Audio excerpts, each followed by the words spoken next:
அருமையாக தெளிவாக சொல்லியிருந்தார் மாணவர். குர்ஆன் மனிதனுடைய உடல் என்றால் பழைய பாடம் அதனுடைய இதயம் அப்படின்னு சொல்லி சொன்னார். சும்மா ஓதிக்கிட்டே போகிறத விட பழைய பாடங்கள் இதுவரைக்கும் ஓதுனதெல்லாம் மறக்காமல் இருக்கிறது ரொம்ப முக்கியம் அப்படின்னு சொன்னார். அதே மாதிரி ஒரு 1 GB மெமரி கார்டில் 1 GBக்கு உண்டானது மட்டும்தான் போட முடியும். அதை விட அதிகமாக என்ன செய்ய முடியாது, உள்ளே கொண்டு போக முடியாது. ஆனால் மனிதனுடைய இதயமோ மனிதனும் அப்படி கிடையாது. அந்த இதயத்துக்குள்ளே எவ்வளோ விஷயங்கள் வேணால் கொண்டு போக முடியும். அல்லாஹ் அதை ஒரு கட்டுப்பாடு இல்லாமல் வச்சுருக்கிறான். ஆனால் அதில் ஒரு விஷயம் என்ன அப்படின்னு சொல்லி சொன்னால், முதல்ல உள்ளே இருக்கிற அழுக்கெல்லாம் வெளியே கொண்டு போகணும். இந்த டிவியில் உட்கார்றது, இந்த மற்ற கவனங்கள் சிதறாமல் குர்ஆனுடைய கவனம் மட்டும் இருந்துச்சு அப்படின்னாலே போதும். இன்ஷா அல்லாஹ் சும்மா இன்ஷா அல்லாஹ் வீட்டுக்கு ஒரு ஹாஃபிஸா இல்லை, எல்லா வீட்லேயும் எல்லாருமே ஹாஃபிஸாவாக ஆகலாம்.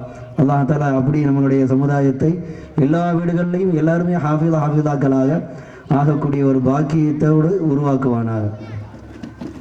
அடுத்ததாக ஒரு கலந்துரையாடல் நிகழ்ச்சி.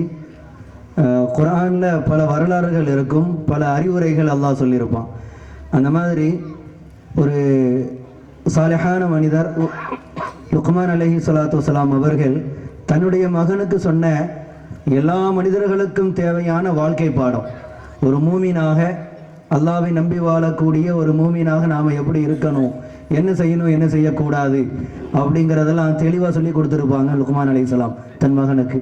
ஸோ அந்த ஒரு கலந்துரையாடலை இப்போ மாணவிகள் ஒரு நாடக நிகழ்ச்சியை போல நமக்கு செய்து காமிப்பார்கள். நல்ல கவனிங்க, வாழ்க்கைக்கான பாடம்.